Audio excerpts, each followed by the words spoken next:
बोला बोला बोला। हाय दिन रात बस थ्रेसर धरई बा तो कुल काम हो जाई। अरे थ्रेसर ना धरे ट्रैक्टरवा वाला भगा दे तो कहाँ से आई। और देखा पर कसवा भी लाइन लगैले है। रात भर सैया हमार बढ़े टेम्परेचर। गर्मी होई। हाँ हमारे चिंता बहुत हो जाला।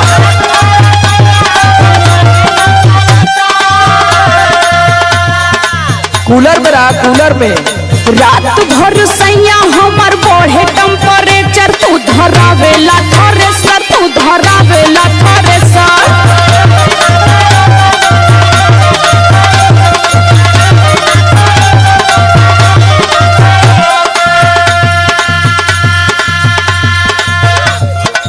अरे 4 दिन का लहार बाहर है, कमा लेवे दे कुछ नहीं तो भाई नवमी का मेला आ जाई तो लगू प्याज मती मुंह बनावे। तब तो है कुल चीज चाहे लगी। दुनिया भर का दिमाग पलले ही। सुन सुनावा कैसे छनी पूरी रोज रोटियां बेलाई।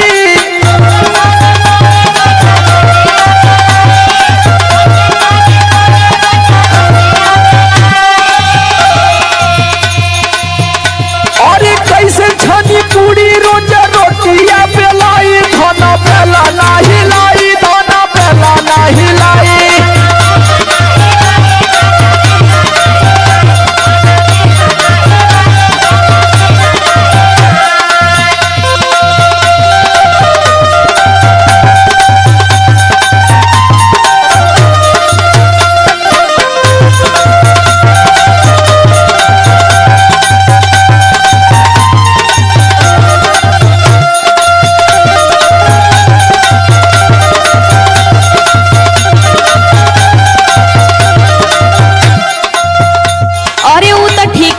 जाना तनी की कमाई बाना तो का खायल जाई, लेकिन तनी घरों रहल जरूरी समझा।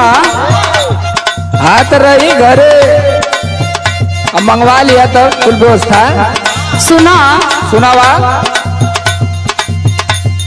जहिया से चढ़ल बाटे चैत के महीना।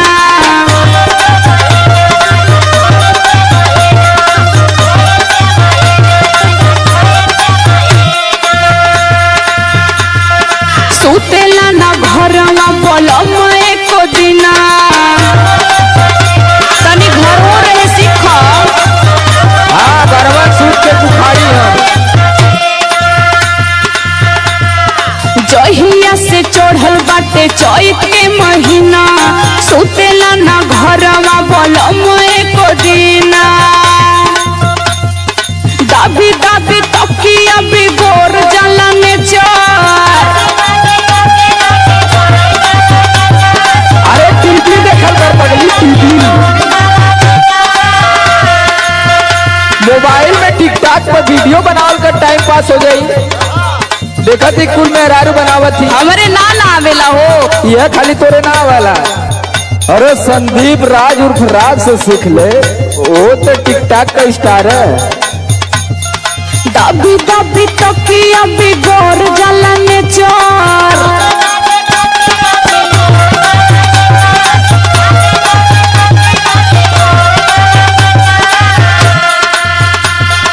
दाबी दाबी तकिया बिगोर जाला नेचर। तू धरावेला थ्रेसर, तू धरावेला थ्रेसर।